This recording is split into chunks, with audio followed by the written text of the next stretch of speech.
नर्मदे हर। तो तीर्थों में तर्पण का बहुत ही ज़्यादा महत्व है। तो अभी किसी भी तीर्थ में आप जब भी जाएंगे तो नहाने का एक विशेष क्रम होता है कि आपको नदी के ऊपर चलती नदी के ऊपर बहते जल के ऊपर आपको नहाने से पहले ओम लिखना होता है। और घर में है अगर आप बाल्टी से नहा रहे हैं, बाल्टी के अंदर जल है, रुका हुआ जल है, तो ह्रीम लिखना होता है। तो ये एक परंपरा की गुप्त चीज़ें थी, तो इसको आपको मैंने बता दिया बेसिक। तो अभी आगे स्नान का क्रम है। ये स्नान क्रम के बाद से फिर अपनी तर्पण की जो पद्धति है वो आप सभी को करनी चाहिए। तर्पण जो है वो देव, ऋषि और पितरों के निमित्त हम सभी को दैनिक दिनचर्या में करनी चाहिए। अगर दैनिक ना कर पाएँ तो कम से कम हम किसी तीर्थ में जब जाएं, गंगा में, यमुना में, तो अपने तर्पण का क्रम ज़रूर से ज़रूर करें। और उसमें भी जो तर्पण होता है वो इसमें 3 दिशाओं में तर्पण किया जाता है। पहला पूरब दिशा में जो देवताओं के निमित्त होता है, दूसरा उत्तर दिशा में जो ऋषियों के निमित्त होता है, और तीसरा दक्षिण दिशा में जो पितरों के निमित्त होता है। तो सबसे पहले और तिलक चंदन होता है। अब देखिए, आप तीर्थ के जल से ही तिलक कर सकते हैं। 6 जगह तिलक लगाते हैं, माथे पे, मस्तक पे, कंठ पे, दोनों कानों पे, दोनों बाजुओं पे, हृदय पे और नाभि पे, फिर पीठ पे। तो ये 6 स्थान हैं मूल तिलक लगाने के। उसके बाद से भगवान सूर्य को जल अर्पण किया जाता है। और उसके लिए आप कोई मंत्र ले सकते हैं, गायत्री मंत्र ले सकते हैं, भगवान सूर्य का कोई मंत्र आप ले सकते हैं। फिर जो क्रम होता है आता है तर्पण का। इसमें भी आपको अपने कंधे पे अगर आपने जनेऊ पहना है तो जनेऊ के हिसाब से आप उसको आप कपड़े की तरह इस्तेमाल कर सकते हैं, नहीं तो कपड़े को आप गमछे को ले सकते हैं। और ये पूर्व दिशा है। पूर्व दिशा में देवताओं के निमित्त जल हम देते हैं। देवताओं के निमित्त, इष्ट देव के निमित्त, भू देवता के निमित्त, भुवा देवता के निमित्त और स्वह देवता के निमित्त और भूर्भुवः स्वह देवता। तो इन सभी देवताओं के निमित्त हम पूर्व दिशा में जल देते हैं 1-1 अंजुलि। अब ये 1-1 अंजुलि सामने से देते हैं, ऐसे देखिए, सामने से 1-1 अंजुलि सभी देवताओं के निमित्त हम पूर्व दिशा में मुख करके जल देते हैं। और जो अगर आप जनेऊधारी हैं तो बाएं कंधे पे आपका जनेऊ रहेगा।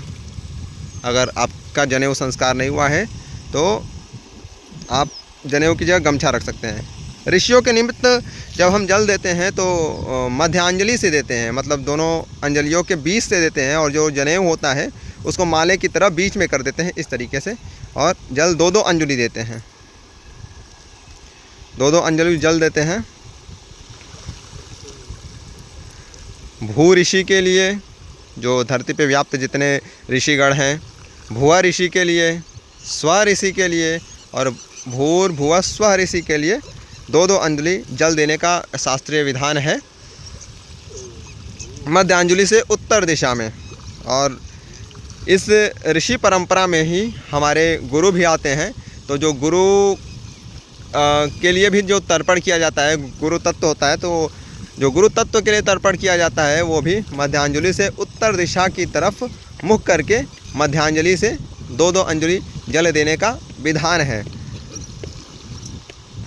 तो ये देखिए, मध्यांजलि से 2-2 अंजल जल देने का ऐसे विधान है शास्त्रीय तीर्थ के जल में। इसके बाद से जब हम पितरों के निमित्त जल देते हैं तो जनेऊ को हम असभ्य कर लेते हैं। मतलब नॉर्मली जनेऊ हमारी बाएं कंधे पे होती है और पितरों के निमित्त जनेऊ हमारे दाईं कंधे पे आ जाती है। और जनेऊ को हम दाहिने साइड के अंगूठे से देते हैं। ये देखिए अंगूठा कैसे, मैं इधर से चल के आपको दिखा देता हूँ। इस तरीके से गुरुदेव जी ने किया है, ये देखिए इस तरीके से। अब ऋषियों के लिए 3-3 अंजलि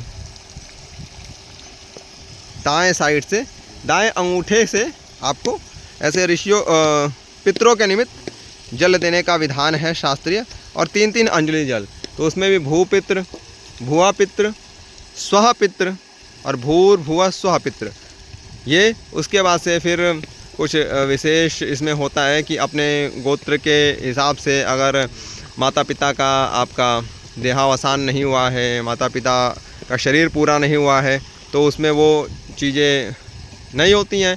अगर माता पिता का देहावसान हो चुका है, शरीर पूरा हो चुका है, तो फिर उनके नाम और गोत्र से भी हम यहाँ पर जल देते हैं। लेकिन दैनिक मात्रा में रेगुलर अपने पाठ के क्रम में आप कभी भी तीर्थ में स्नान करें तो पितृ, देव और ऋषि के निमित्त जल जरूर दें।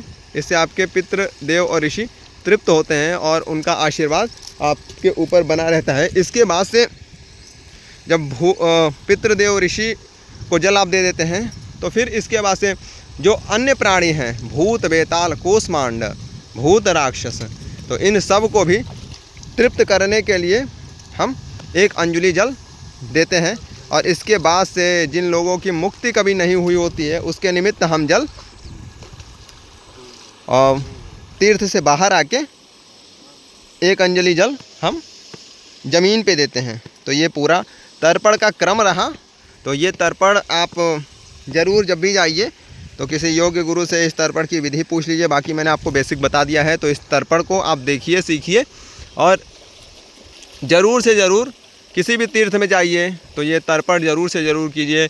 अमावस्या को विशेषकर इस तर्पण का आप प्रयोग कीजिए। इससे आपके पितृदोष कम होंगे, ऋषि दोष और देवताओं का कोप का दोष होता है वो भी धीरे धीरे कम होता जाता है और आप पे इन देवता, ऋषि और पितरों की कृपा बरसती जाती है और आपकी उन्नति होती जाती है।